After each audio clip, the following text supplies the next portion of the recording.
Anyway, we're going to do this for the Red Hat ladies, okay?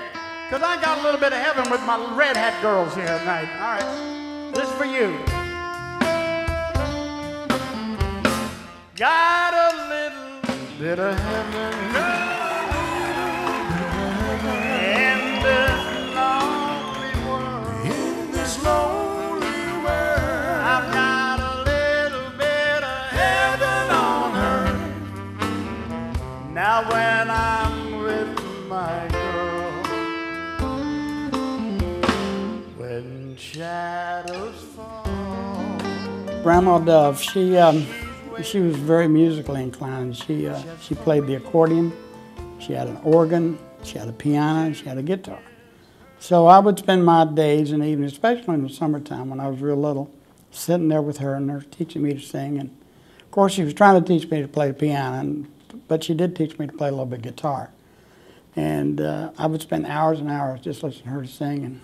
And she was, I guess, my first inspiration. And I probably got it from my Grandma Dove, singing. Heaven on earth, now when I'm with my friends. And I love each and every one of you. You're great, thank you. But she was the one that really got me hooked on music.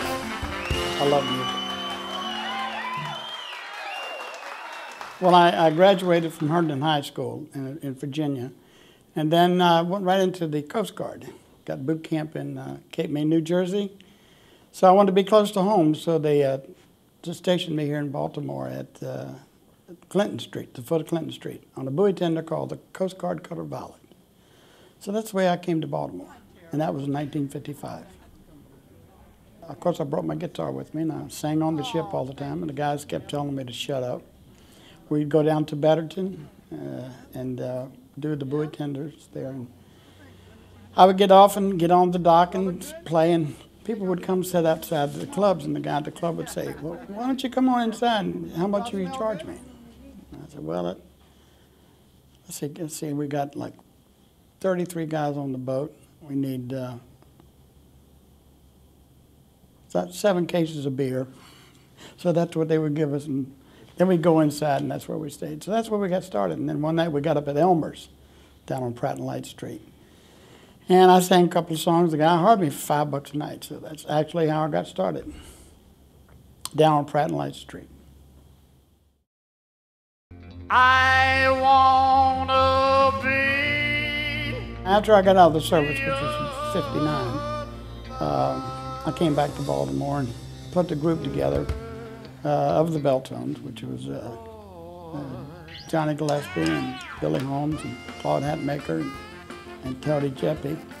And that's where we started. We started at the Spa up on Charles Street. That's the way the Belltones started. Everything was rock and roll. I knew 2 slow songs, Say You and Right or Wrong. That was it. The rest of them were all fast. Your love, boy, well, come on, hold me tight. Bumps you up. Well, let me love you tonight. Bumps you up. Come on, hold me tight. Bumps you up. Yeah, but let me love you tonight. Bumps you up. I wanna be your love boy. On the guitar, Garrett Golden. Let's hear for Garrett, big time.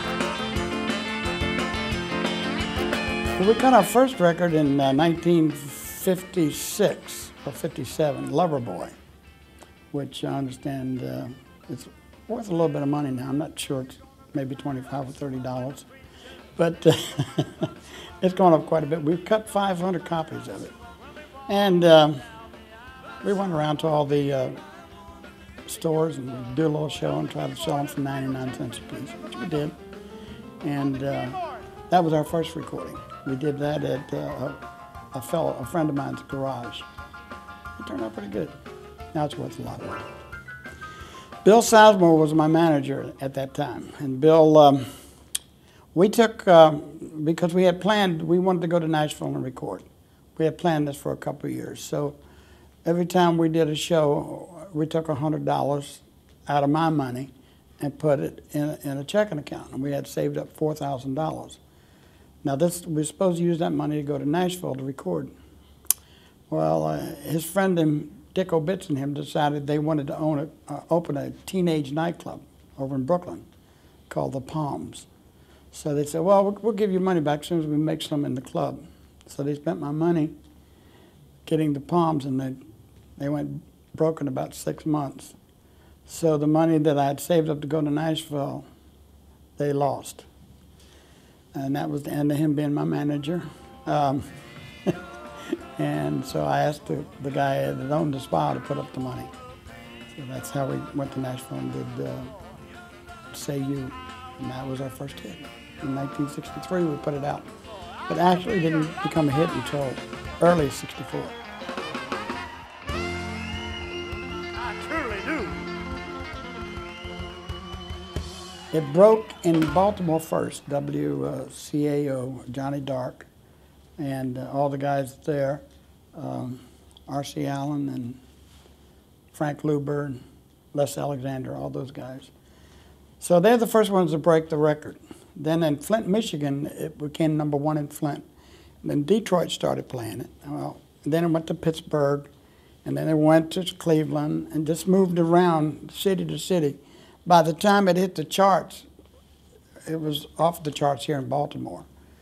So it took about maybe 20 weeks for it to hit the charts. I mean, it went up the charts, like on the charts, maybe 14 weeks. But it took about 20 weeks to really start moving.